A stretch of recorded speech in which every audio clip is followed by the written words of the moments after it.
Jelajahi cara baru mendapatkan informasi. Download Metro TV Extend sekarang. Pemirsa, kami lanjutkan perbincangan bersama dengan Mas Ahmad Baidowi serta Bang Ray Rangkuti. Saya ke Mas Owi terlebih dahulu.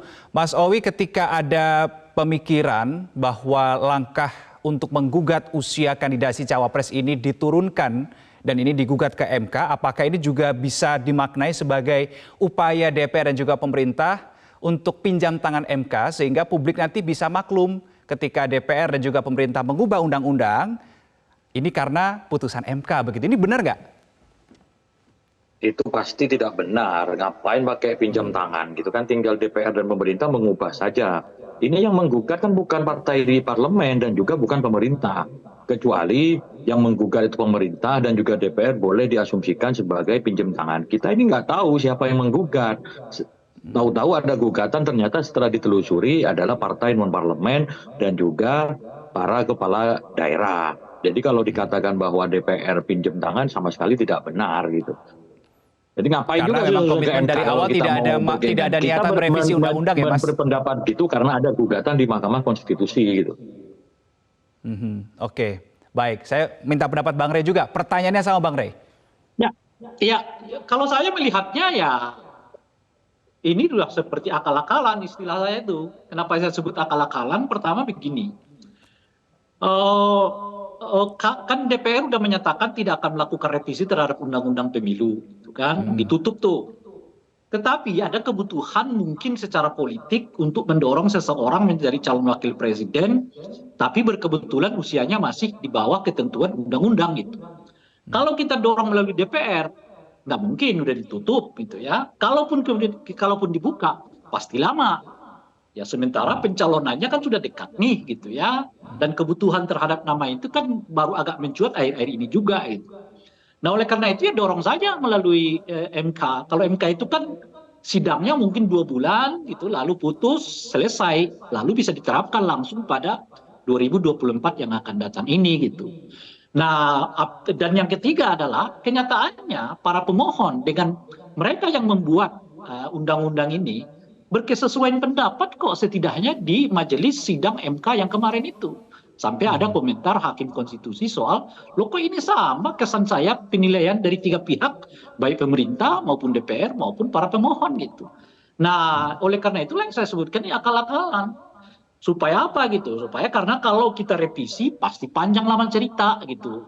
Bisa satu pasal dan bisa berentet nanti ke pasal-pasal yang lain.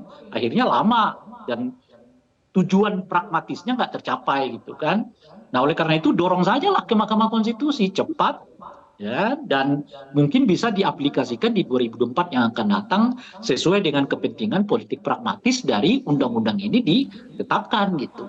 Nah itu yang saya sebut akal-akalan. Makanya pernyataan ya hakim konstitusi dalam hal ini Pak Saldi, saya kira sindiran keras sebetulnya kepada ketiga pihak ya, baik pemerintah maupun DPR maupun para pemohon gitu. Nah oleh karena itu mungkin itu yang saya sebutkan tadi, kalau saya sih melihatnya udah ada kesimpulannya.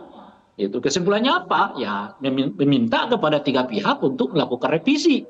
Ya undang-undang ini entah kapan ya terserah mereka kan gitu ya. Karena mereka udah satu kesepakatan, udah satu pikiran ya bahwa batas usia ini ya harus diturunkan gitu. Nah yang kedua, para pemohon juga nggak mendalilkan bahwa pembatasan usia itu ya bertentangan dengan konstitusi. Mereka hanya meminta jangan 40 dong, 35. Kenapa 35 bukan 30? Kenapa 30 bukan 25? Itu kan. Baik, saya ke Mas Owi, pertanyaan terakhir. Gitu loh, kira-kira. Baik, saya ke Mas Owi, pertanyaan terakhir untuk perbincangan kita malam hari ini. Ada yang menilai juga bahwa adanya gugatan soal usia kandidasi cawapres ini akan berpengaruh setidaknya sedikit banyak ya terhadap mapping atau dinamika di internal koalisi sekarang untuk pemetaan cawapres begitu. Nah kalau di koalisi P3, PDIP dan kawan-kawan seperti apa? Apakah hal itu terjadi, Mas Owi? Ya pasti apapun putusan Mahkamah Konstitusi karena berkaitan dengan kontestasi kepemiluan pasti akan berpengaruh.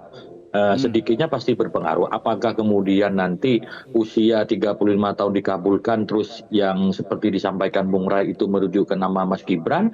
Bisa saja nama Mas Gibran menjadi masuk di kedua nama, jadi bisa jadi nanti menjadi cawapresnya Mas Ganjar ataupun menjadi cawapresnya Pak Prabowo. Namun demikian kita kan tidak ingin mendahului keputusan Mahkamah Konstitusi. Kita biarkan dulu Mahkamah Konstitusi bersidang, seperti apa keputusannya tentu akan diikuti bersama-sama. Yang jelas karena ini berkaitan dengan kontestasi peserta pemilu, yakni pemilu presiden, tentu masing-masing koalisi akan wait and see nih dengan putusan Mahkamah Konstitusi. Sama halnya dengan ketika beberapa bulan yang lalu ada gugatan terkait dengan penentuan caleg terpilih. Apakah sistemnya tertutup, nomor urut diberikan kepada partai atau suara terbanyak. Semua kan wait and see, termasuk caleg-caleg yang mau mendaftar, melihat dulu kalau dia bukan pengurus partai, peluangnya seperti apa kalau nanti ternyata tertutup.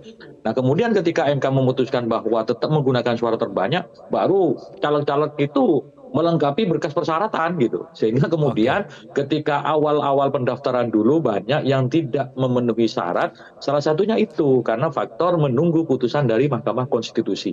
Nah, kira-kira kondisi serupa itu akan juga sama dengan gugatan terkait dengan batas usia calon presiden dan calon wakil presiden yang sedang berproses di Mahkamah Konstitusi.